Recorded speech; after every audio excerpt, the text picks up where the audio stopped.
O Berberecho de Noia sufriu a peor derrota da temporada. Os amarelos caeron por 52-84 cos salesianos Vigo e mantense o último do grupo ao sumar un triunfo nos 10 partidos disputados.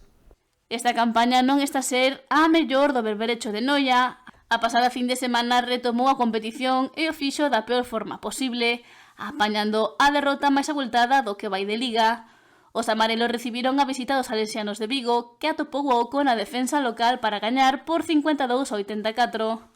O encontro quedou definido cara aos vigueses nos primeiros 20 minutos de xogo. O ritmo visitante propiciou que os amarelos se viran superados dende o inicio, concedendo canastras fáciles ao rival e errando en ataque. As perdas de balón foron numerosas e convertéronse en agasallos para os salesianos, que nos aproveitaron finalizando con éxito os contraataques. No primeiro cuarto, o Berberecho aguantou como puido o ritmo e os envites visitantes, polo que o marcador marcaba o 15-12 ao finalizar os primeiros 10 minutos do choque. Sen embargo, o segundo acto, no que os vigueses firmaron un parcial de 8-24, deixaba sentenciado o encontro ao chegar ao descanso co 23-46 no electrónico.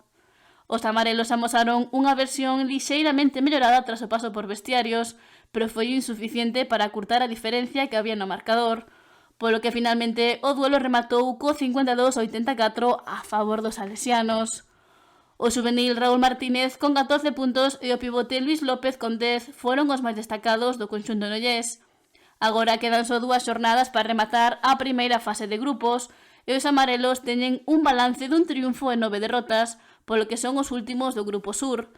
Afrontan estes partidos restantes para preparar a seguinte fase na que loitarán por manter a categoría cos 4 últimos clasificados do Grupo Norte e os 3 últimos do Sur. O Berberecho mides este sábado o Allariz no pabillón municipal, duelo que comezará ás 8 da tarde.